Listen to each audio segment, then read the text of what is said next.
Welcome back to VUDU Garage. Today we are going to be doing our 2-minute Tuesday on our V420R package. That's quite a mouthful. Now, the V420R package is suited for M135i and any N55 engine. N55 yeah, so M2s, 235, 135 and so on. So Ant's here to run us through the very short list of components that actually come within the package. Once again Ant's run through that, we'll go and catch up with the lads in the workshop that are going to be actually carrying the task out today. We'll get some dyno footage and we'll hopefully see what 400 horsepower. 400 horsepower, yeah. Yeah. So what? So you've got intercooler. It runs an intercooler. We promote our VUDU cooler, but if you wanted, you could use a CSF one or a Wagner cooler. And then this has already got ITG panel filters. This has already got a panel filter, yeah. Which standard ones have come out. Downpipe, Decat or Sportscat. This is having a Decat, and we use. And it was a Cobra Decat that we use, yep. And then what, you've got tuning other than that? Yeah, stage 2 tuning. Yeah. Charge pipe as well, because again, quite commonly known. They split standard, never mind them for a metal one. So again, what we'll do is we'll catch up with the lads in the workshop now, follow the process as it goes, and then again, myself and Ant will see at the end of the video when hopefully we've cracked around about the 400 horsepower figure.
So job's complete.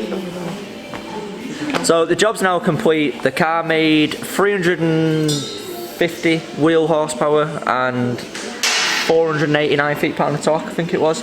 So torque's bang on and quite strong, to be fair, but why is it that we're struggling with horsepower opposed to your car? So we tend to run these off a 12% correction factor, so with it doing 350 at the wheels, it's looking like it's doing about 390 to 392 horsepower. Now this car falls into one of the ones where it's got a pneumatic wastegate as opposed to electronic wastegate, where they don't make quite as much power, so they tend to do very, very close to 400 on a pneumatic. The torque's bob on, but if it was a electronic wastegate like the demo car that I run, where they do it easily over 420 horsepower every single time. So it's because the exhaust housing on the pneumatic wastegate turbo is a lot smaller than the electronic one, so they can't get rid of the gases as quickly, so they don't produce quite as much power. Wow, you really are our BM nerd. So if you like what you've seen in today's video, or you're interested in learning any more about any component in this package, whether it's you know, specifically certain parts, downpipe, intercooler, or just the whole package in general, we'll leave links in the description below to again the AET web shop, the BMW collection, the N55 section. But other than that, make sure you like and subscribe to the channel. Subscribe, phone, ring, and everything. We'll see you on the next video. Thank you for watching. Peace.